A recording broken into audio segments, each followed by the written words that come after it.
All right, so I think the best opportunity off seasons present to sort of the rest of us is that it's a good opportunity to be able to add a little bit of speed to your game.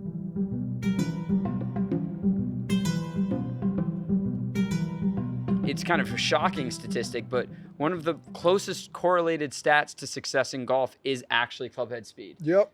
So if you kind of think it's like, oh, well, drive for show, putt for dough, it's actually not true.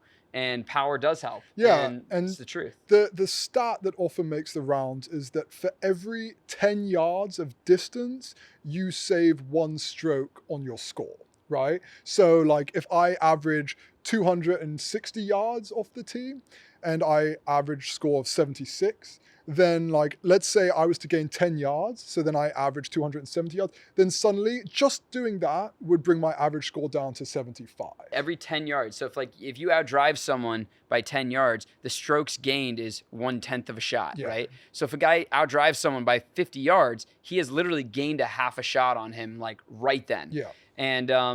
And so we're gonna get into it. If you kind of haven't hit a golf ball for 4 or 5 months, what are some of the things you can do to make sure that when you're going out there, you're hitting your driver good and you're hitting your driver hard? One thing that I've been doing this off season is using this thing called the stack training aid. Have you heard about this? Yeah. Yeah, so it's super popular in golf.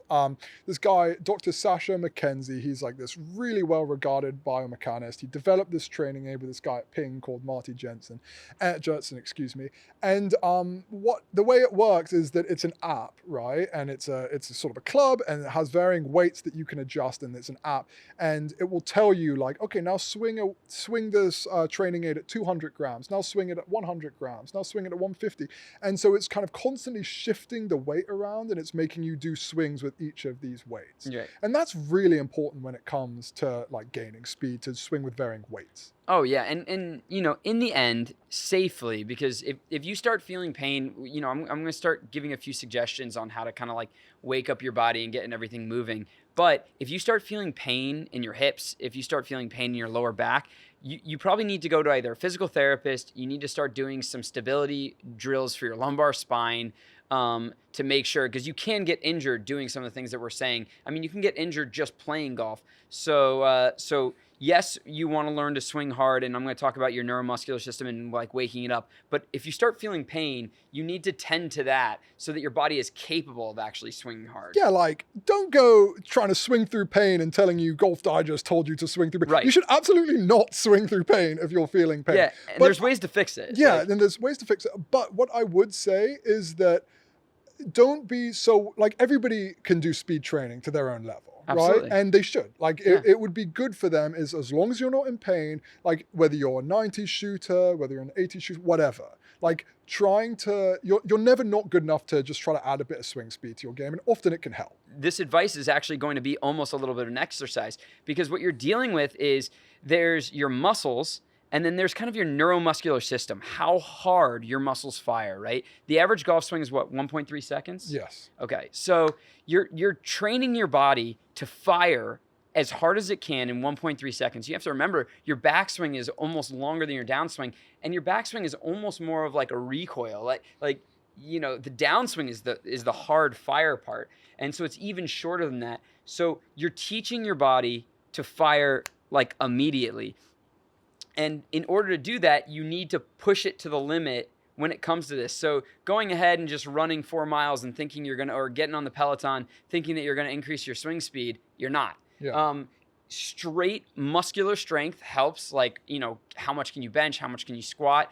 But actually learning to do what this, what's it called again? The stack. The stack. I have a swing fan that I use a lot. You want to do overload training, and then you want to do speed training on that, just like the sprinters do, where they would like run with a parachute behind them, and then they would take a second, and then they'd go ahead and run downhill to go extra fast. You want to do the same thing. Swing with with a really heavy club. You swing really hard 5 times, and then you take like a shaft with no head on it, and you swing as fast. And then that club head is moving 140 miles per hour, but you're training your neuromuscular system to fire that fast. So let's just that's the basic. That's the basic concept here, is that you want to swing something that's a little too heavy, and then you want to swing something that's like a little too light, right? That's called overload, underload training.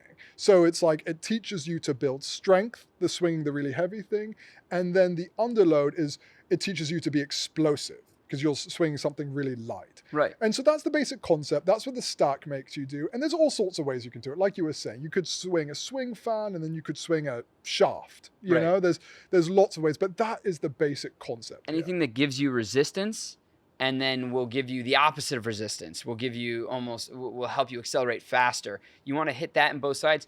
And then remember, without hurting yourself, you want to, this is actually like a form of training. And so you need to push yourself somewhat. So, I would say if you haven't done it in 5 months or if you've never done it in your life, you start off slow. But then if let's say you do it every 2 days, right? By the 4th or 5th session, you go ahead and you start pushing yourself a little bit. And what you'll be amazed at coming into the season is when you train your neuromuscular system, you'll be able to just smooth out a driver, and that club head speed will be faster than the hardest swing you could have made before. So the leaps and bounds of improvement that you can have is really, really fun. We're going to get into some specifics about like how you can speed train for the rest of us. But really that's the goal of it, right? It's that in order to raise your average, then you need to push up your ceiling, right? So that if you're capable of swinging the golf club at 110 miles per hour, it will be so much easier for you to swing it at 90 miles per hour.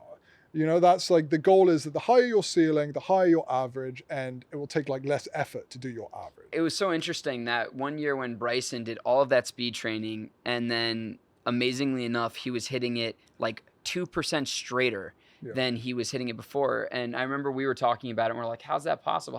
And I've done a ton of speed training and I'm like, you know what he did? He got his ceiling so high that he's probably on the golf course swinging at a lower percentage of his max output. Like his old 100% swing is now like a 70% swing. Yeah. So if Bryson, was swinging at 116 miles per hour, and that's let's say a 97% swing, almost a full swing for him was 116 miles per hour. And now he's swinging it at 124, but he's done so much neuromuscular training. He's gotten physically stronger. He's done tons of the speed training. He can actually hit 135 miles per hour when he's like swinging to, like on the range or when he's doing his training.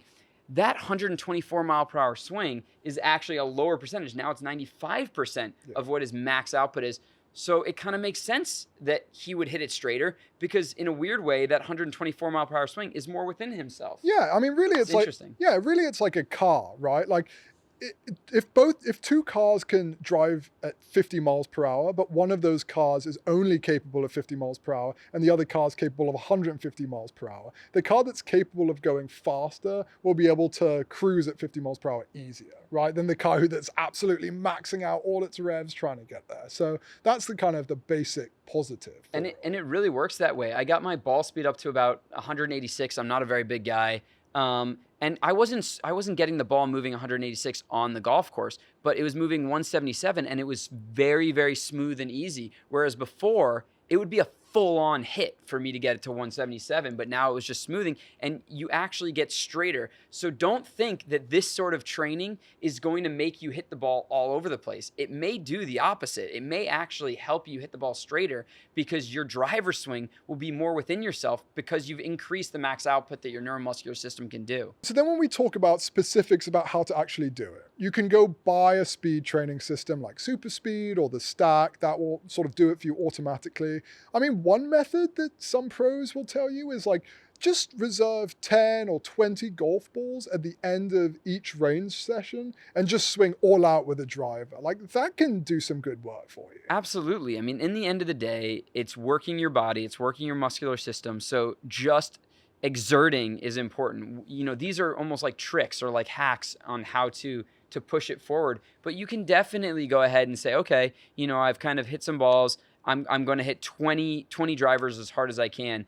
And that is substantially better than not doing that. And remember, when you're hitting these balls, you don't care if they're going straight. You are training your body right now. You are not trying to hit dead straight drivers. You are not going to swing like this on the golf course. Really, you're just trying to dedicate a few swings every week, every practice session, whatever, to just swinging nothing else but fast, like as fast as you can go. Doesn't mean you're going to swing like that on the golf course or that you should swing that way on the golf course, but you need to just practice swinging fast because that will benefit you in the long run, even if it's just a few swings a week. And honestly, anyone that has not tried this and is going into the season, you give yourself 1 month of trying this, I'm very excited for you because it is amazing how much power you can gain in a short amount of time and then how much easier it is to hit your driver. Because like I was telling you, a lot of the time you swing actually a little slower on the golf course than on the range, but your fastest swings are also going to be on the golf course. So if you're beating that buddy that you've never beat before and you have a 480-yard par 4 into wind,